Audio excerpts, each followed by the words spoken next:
इस वीडियो में हम बात करेंगे दुनिया के सबसे पुराने और अमीर शहरों में से एक बेबीलोन के बारे में। बेबीलोन ना तो उपजाऊ जमीन पर था और ना ही यहाँ पर बहुत सारे नेचुरल रिसोर्सेज पाए जाते थे, फिर भी ये दुनिया का सबसे अमीर शहर था। इसका रीजन था वहाँ पे रहने वाले लोग। यहाँ के लोग दुनिया के सबसे पहले मैथमेटिशियंस और फाइनेंशियर्स में से एक थे। इनके पास अपनी रिटन लैंग्वेज थी। उस समय कागज और कलम नहीं होते थे, ये मिट्टी की बनी टाइल्स पर लिखते थे। इन टाइल्स पर बेबीलोन का इतिहास लिखा हुआ है। बेबीलोन तो समय के हिसाब से खत्म हो गया, लेकिन उसकी नॉलेज आज भी है, जिस पर यह बेस्ड है the richest man in Babylon. इस बुक में बहुत सारे अच्छे अच्छे तरीके बताए गए हैं जिनको फॉलो करके कोई भी आम आदमी आसानी से अमीर बन सकता है। इस बुक में ऐसी कई सारी स्टोरीज हैं जिनमें से कुछ मैं आपके साथ शेयर करने वाला हूँ। एक बार बनसीर नाम का आदमी होता है। वह रथ बनाने का काम करता है। वो बहुत गरीब है।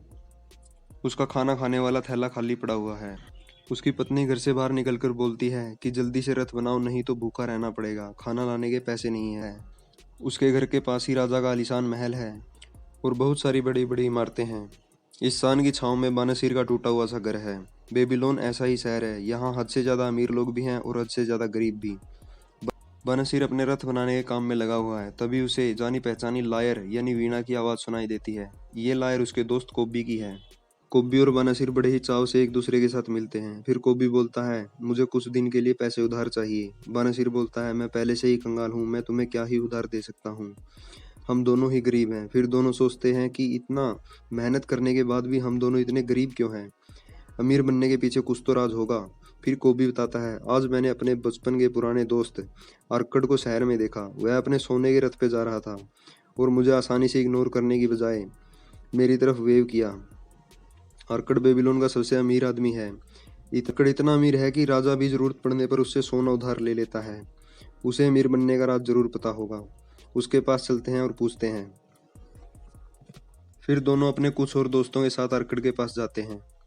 आर्कड भी अपने शुरुआती दिनों में उनकी तरह ही गरीब था। अब आर्कड अपनी कहानी बताना शुरू करता है। आर्कड बोलता है कि मैं पहले मिट्टी के टैबलेट्स पर लिखाई का काम करता था। मेरी सारी कमाई खाना और कपड़ों में चली जाती थी। फिर एक दिन एल्गमिस, जो एक बहुत बड़ा मनी लैंडर था, वो मेरे पास आया। उसको अपना काम जल्दी से करवाना था। उसके लिए वह एक्स्ट्रा पैसे देने के लिए भी तैयार था। मैंने उससे कहा, अगर मैं आपका काम सुबह तक कर दूं, तो आप मुझे अपनी तरह अमीर बनने के तरीके सिखाइए। एल्गमिस ने कहा, ठीक है। मैंने उसका अगले दिन काम कर दिया और एल्गमिस ने कहा, अमीर बनने का एक छोटा सा नियम है और वो है, a part of all I earn is mine to keep. यानी कि जो भी मैं कमाता हूँ उसका एक हिस्सा मेरा अपना खुद के लिए है।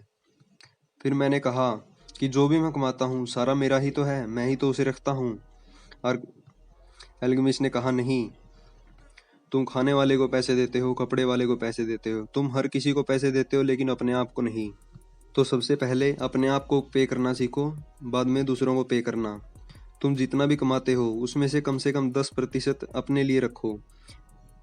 ये 10% बचाया हुआ गोल्ड तुम्हारे लिए स्लेव की तरह काम करेगा, जिससे तुम्हें आगे फायदा होगा। ये बात बोलकर एल्गमिस वापस चला जाता है और एक साल बाद फिर वापस आके पूछता है, क्या तुमने साल भर पैसे बचाए? मैंने कहा, हाँ, मैंने पैसे इकट्ठा करके ब्रिक मेकर को दे दिए हैं। वो अब दूसरे शहर से ज्वेलरी खरीद कर लाएगा और हम दोनों उसे बेचकर अमीर बनेंगे। ये सुनते ही एल्गमिस ने कहा, तुम्हारे सारे पैसे डूब गए हैं। मैंने पूछा, क्यों? उसने कहा, कोई भी काम केवल उसी से करवाओ जो उसमें एक्सपर्ट हो। ज्वेलरी खरीदने के लिए तुम्हें सुनार की हेल्प लेनी चाहिए थी, ना कि ब्रिक मेकर की।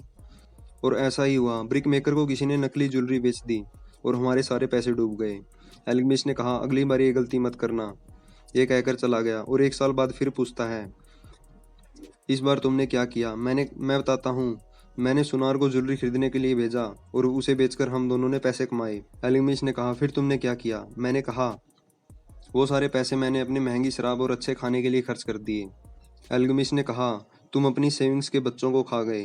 तुमने अपने कमाए हुए गोल्ड को अपने लिए काम पे लगाना चाहिए था, ताकि वो तुम्हारे लिए और गोल्ड कमा के लाए और ये साइकिल चलता रहे और तुम अमीर बन जाओ।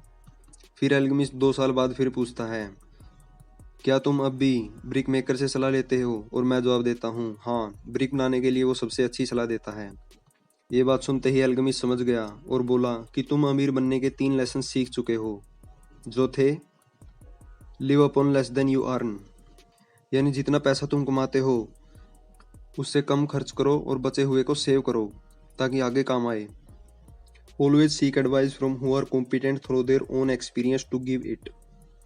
यानी कि सलाह केवल उससे लो जो अपने एक्सपीरियंस की वजह से उस काम में माहिर हो। जैसे कि ज्वेलरी के बारे में हमेशा सुनार की हेल्प लेनी चाहिए। और तीसरा, you learn to make gold work for you. अपने बचाए हुए पैसों को ऐसी जगह इन्वेस्ट करो जो कि तुम्हें और भी पैसे कमा के दे। आर्कड फिर अपने दोस्तों को बोलता है, अगर ये लॉज तुम भी सीख जाओगे तो आसानी से अमीर बन सकते हो। आर्कड के कुछ दोस्त इस बात पर विश्वास करते हैं, कुछ नहीं करते, लेकिन जो करते हैं अंत में अमीर बन जाते हैं। ये था छोटा सा हिस्सा the richest man in Babylon का। मैं इस बुक को जरूर रिकमेंड करता हूँ। इसमें और भी बहुत सारी अच्छी अच्छी स्टोरीज हैं। And thank you.